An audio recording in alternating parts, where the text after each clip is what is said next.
Hey guys, this is Matt with bleepingjeep.com, and in my last video I took out the steering box and I needed to replace it or fix the leaks. So what we're going to do is we're going to do a rebuild kit. We're going to fix all the leaks, but at the same time we're going to plumb this for hydraulic assist. So stay tuned, this will be fun. I've never done this before, so I've got my friend Matt with me. So today you've got Matt and Matt, and he's going to help me out. But first, check out my website, bleepingjeep.com. We've got all the best videos on YouTube, none of the boring stuff, and don't forget to subscribe below. Alright, let's get started. Alright, so what we're getting ready to do now is take the top side of the box apart. And since we don't have a socket or anything that we can get this inner nut and this jam nut back in the same place to the right torque specs, we need to mark the inner nut, the jam nut, and the casting, and I'm going to do that with a punch so that when I reassemble it, everything's going to be in the exact same place, and in theory it'd be the exact same torque it was before we took it apart.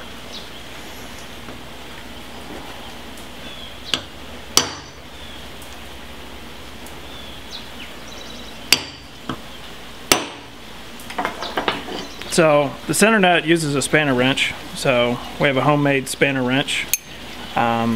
But before we can use this, we need to release the pressure off of it by loosening the jam nut. So the easiest way to do that is to secure the gearbox in a vise, and then we're going to use a chisel or a piece of pipe to knock the jam nut loose.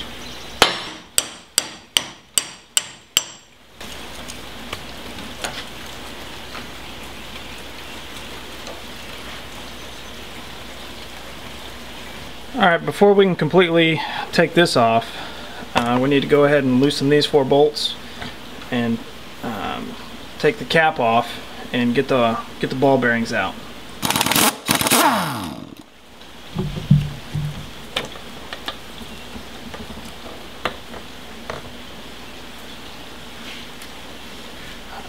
You'll notice that on your cap right here, there's this nut, and it's a jam nut. And it actually adjusts the height of this, that adjusts the clearance between this gear and the gear inside your box. We didn't loosen this because this clearance, the play in the steering wheel, was fine. Had we loosened this, it would totally put us to reset, and we'd have to find that clearance out again. So as you saw, when we removed these 4 bolts, this whole piece just came out as one piece, which is exactly what we wanted. So when we reassemble it, there's no guesswork to where this needs to be. So this is what the inside of the box looks like right after we took out the Pitman arm shaft. So now what we can do is actually roll this over, and we have access to the ball bearing cavity. So there's 2 little bolts in here. We'll take those out, and then we'll use a magnet and collect all the ball bearings. You'll notice when you're trying to take these bolts out, sometimes they're in a place you can't get the socket to it.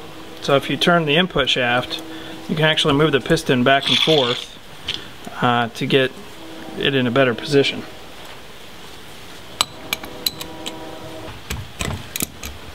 Alright, before you take out the second bolt completely, you're going to want to flip it over so that gravity holds the ball bearing cage and the ball bearings into place.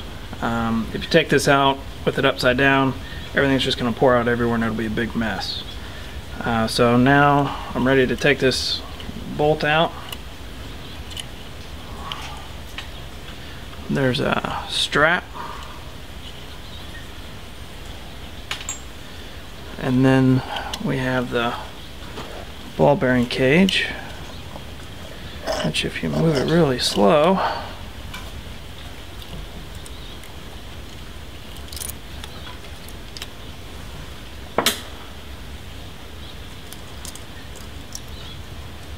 so we got the ball bearing cage. Make sure you don't drop any of the ball bearings. And now, as you can see, there's bearings laying in here, little ball bearings laying in there. We gotta collect all those. Easiest way to do that is to move the piston back and forth until turning the input shaft doesn't move the piston anymore. Then you know you have them all. And then as you turn it slowly, you just collect them with a magnet.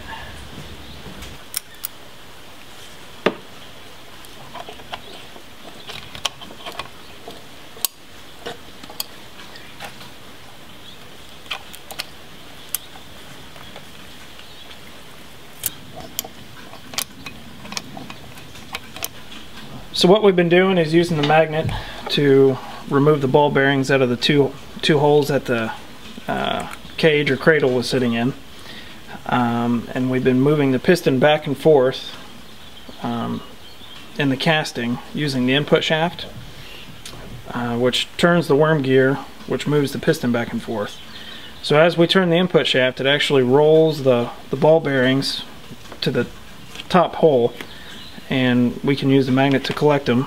So we got them all in the tray, and now I turn the input shaft and the piston doesn't move anymore.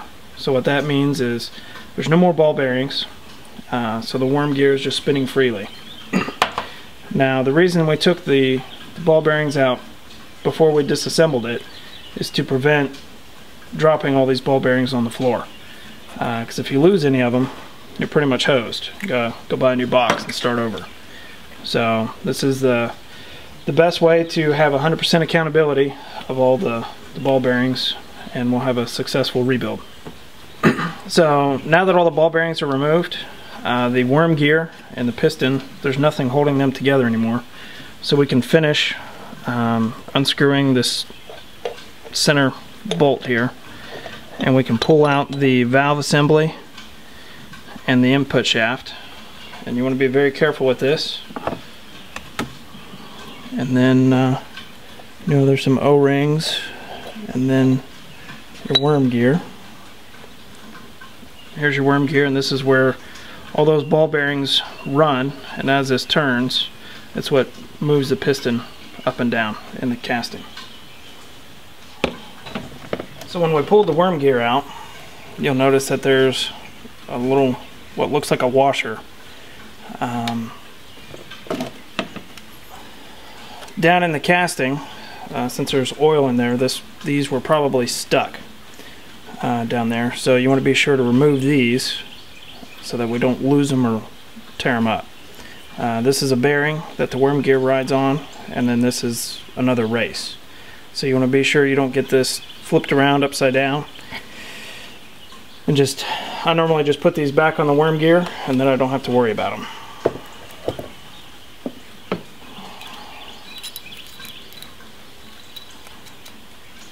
So on the bottom of the box, there's going to be a small hole. You're going to want to take a punch, put it in the hole, and it's actually going to release this metal ring, retainer ring. And once it comes out a little bit, we're going to catch it with a flat blade screwdriver and walk it the rest of the way around.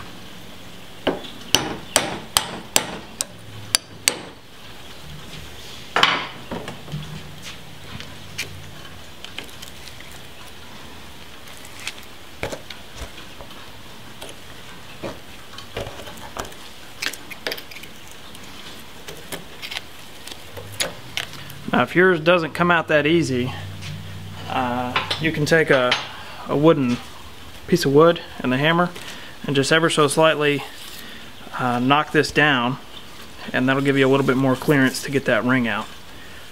Be careful not to gouge this, because this is aluminum, this cap.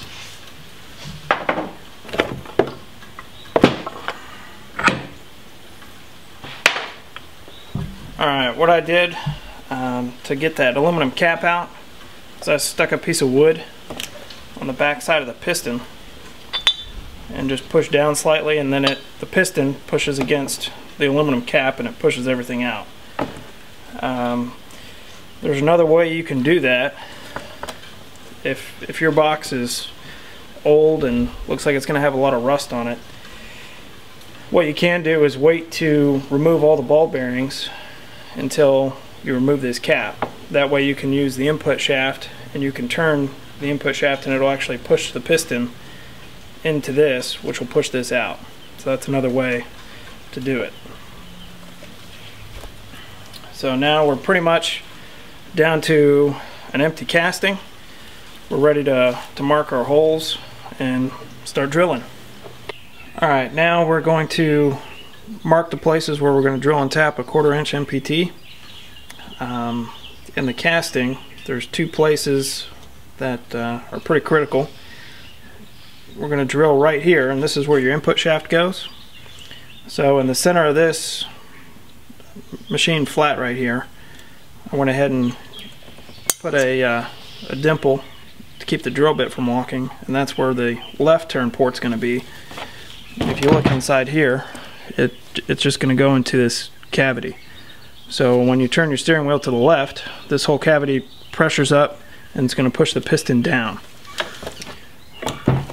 For the right turn, you'll come right below it, and if you'll notice on your casting, there's a hole right here which was drilled, and it goes all the way to the bottom of the casting to pressurize the other side of the piston on a right hand turn. So easiest way to do this is you can see there's a lot of meat right here. So in the center of that, you just look down, line this hole up, and that's where you're going to make your divot. And then those are going to be the 2 places that we machine.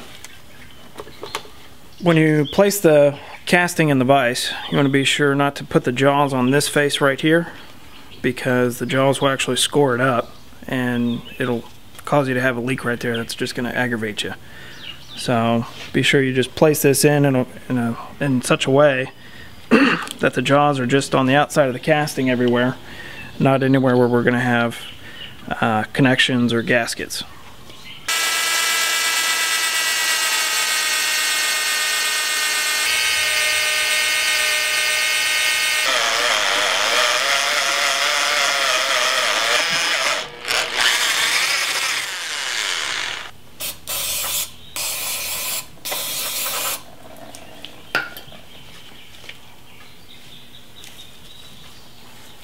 Alright, so what we did, I went ahead and drilled a small hole at these 2 locations. Did a 5/16 as my primary hole, and then I came back with a 29/64.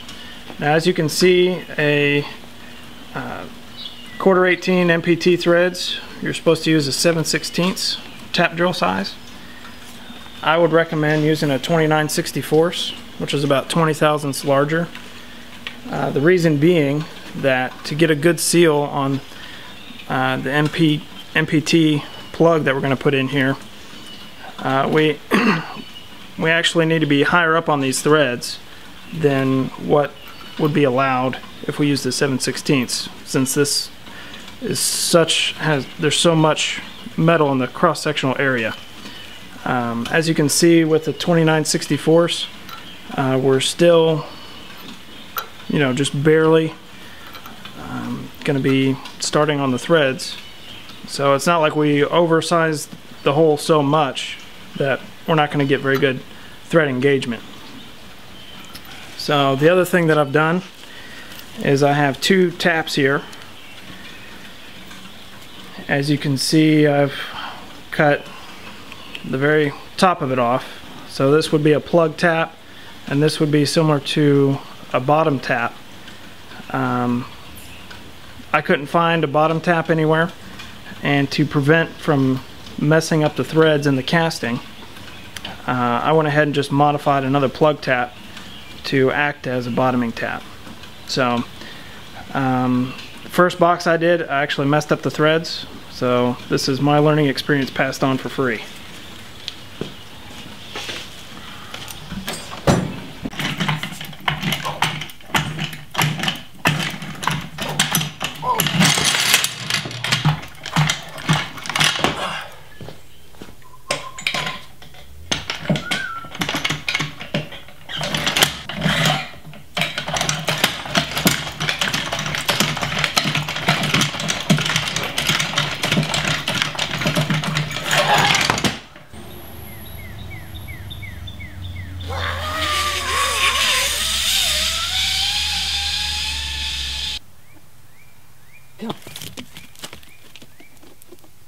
Oh, good girl.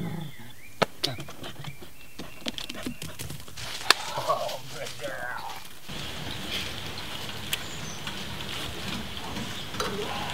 So this is as far as I'm going to run in the plug tap. So I'm going to remove this one and then follow it up with the Shade Tree Mechanic bottoming tap. So as you can see, we got 1, 2, 3, 4, 5, 6, about 7 threads.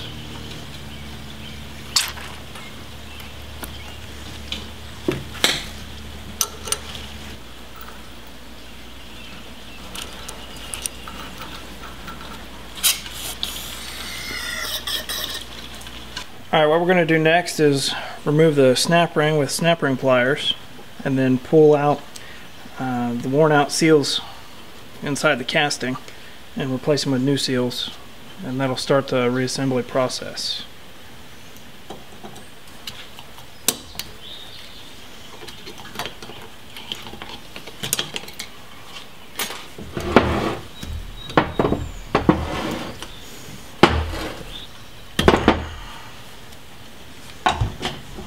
While we're to this point in the rebuild, we got the seal taken out.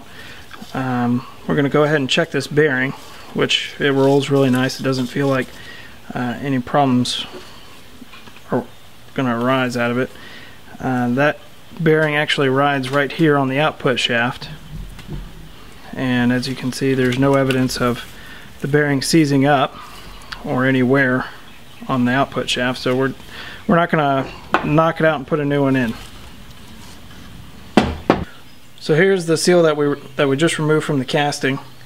You know, it was definitely leaking. As you can see here, that it was torn. So that one's junk. It does matter which direction that this seal goes in. You want this face to be facing out. And what I do is I put some grease on there, which will prevent the seal from tearing when you first put the output shaft back in.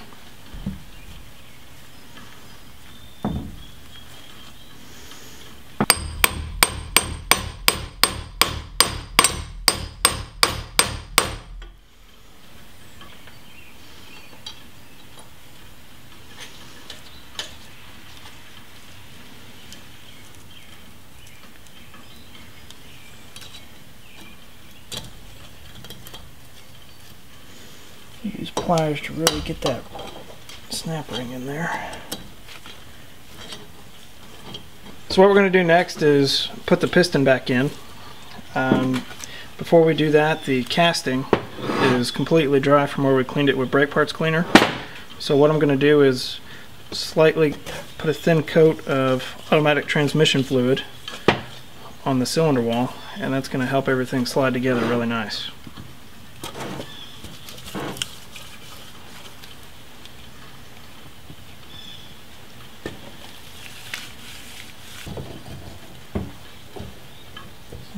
Just slide. Perfect. Alright, now we're going to change the O-ring, seal, and dust cap on the input shaft. So we have to remove the snap ring, again using snap ring pliers. So now you just grab the threaded part and put a little bit of force and it'll pop loose. And just be very careful not to drop any of the pieces. And then there it is. The bearing's in good shape.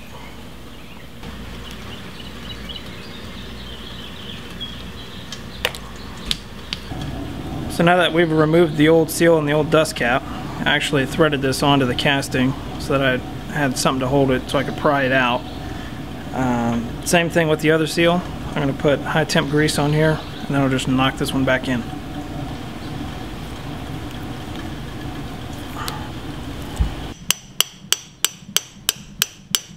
So after we get the seal pressed back in, we have a dust cap.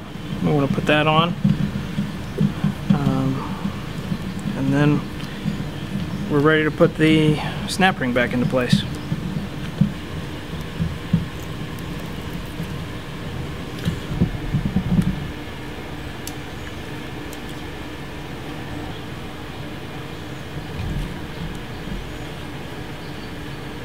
So now that we got the new O-ring in place, the snap ring, dust cap, and seal, we're ready to put this input shaft back together. And it simply just slides together.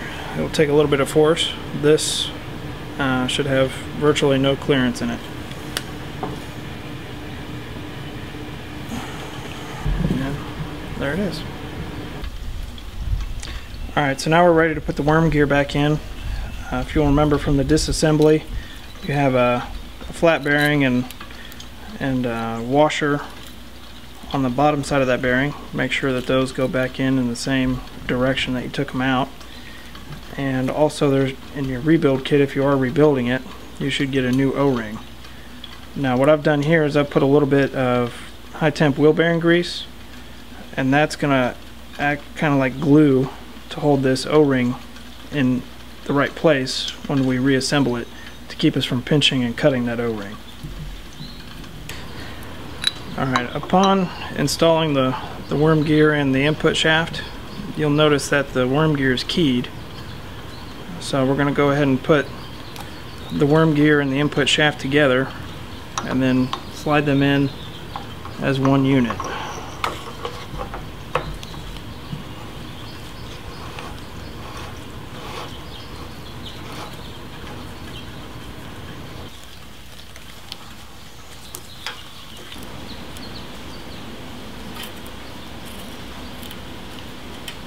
Alright, on most of these gearboxes, there's two different diameter ball bearings. The reason they use two different diameters is it makes it easier to steer. As you can see here, these are more of a chrome finish and these are more of a nickel finish. So these look more gray, whereas these look more like a mirror. So you want to be sure that you go a silver one, and then a gray one, and then a silver one, and put them in that order when you're putting them back in the box. If you can't tell the difference, you can use a dial caliper, and there'll be a few thousandths difference diameter.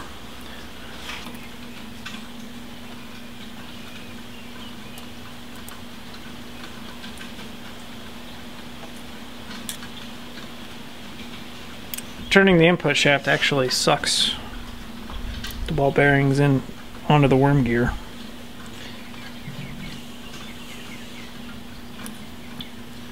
And then I just use the pick to take up any clearance. So I've got all the ball bearings put back on the worm gear. When you get down to the last 8, we'll go ahead and fill this tray back in, and we'll put the top and bottom very carefully on the tray.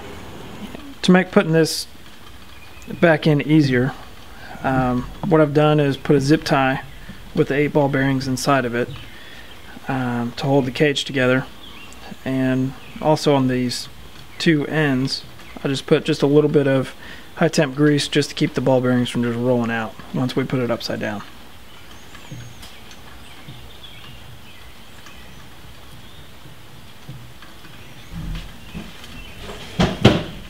So what you can do now that the ball bearings and assembly is all in place, you can actually use your finger to hold everything down.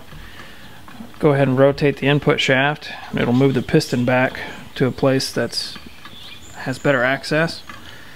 And then we'll cut the zip tie and put the strap down.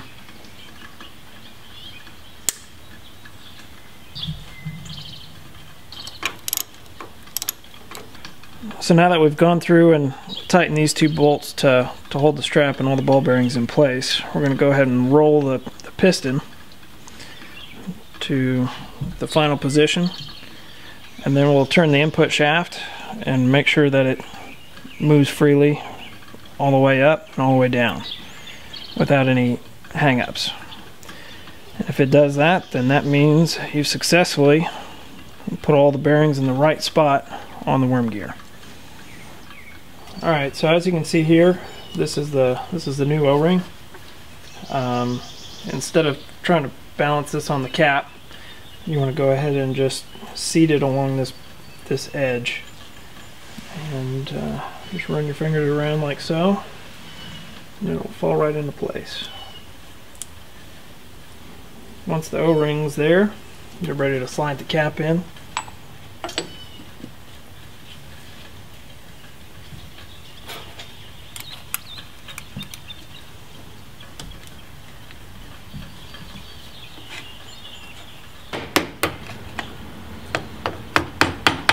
So since we put new seals in the bottom of the gearbox, I went ahead and put just a real light film of axle grease or wheel bearing grease on here, and that's just going to keep the new seal from catching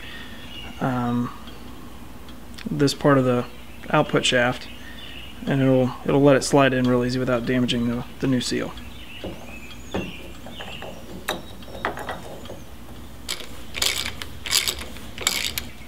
So here's the initial mark that we made on the gearbox. Here's our mark on the input shaft inner nut, and then here's our lock nut. So what we're going to want to do, without over tightening this one, get as tight as we can, and this should line up. So right here it's bottomed out, so we want to come back a little bit to line these up, these marks up.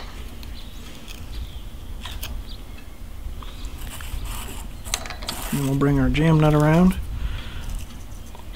So I'll tap that, get it in place, and then we're done.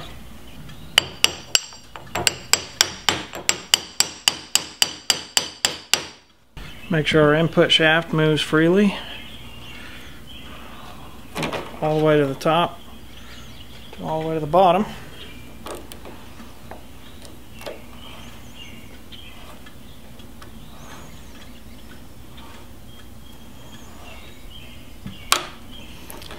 There's the bottom. That's it. Well, there you have it, guys and gals. A brand new steering box, plumbed and ready for hydro assist with all new seals. I want to thank my friend Matt, aka Smalls, for helping me out with this. Actually, I didn't help at all. He did the entire thing by himself, but big thanks to him. And before you go, don't forget to check out my website, bleepinjeep.com. We've got all the best off-road videos on YouTube. None of the boring stuff, and don't forget to subscribe below.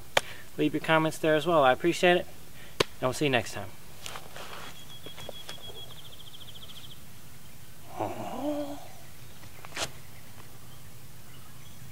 Oh.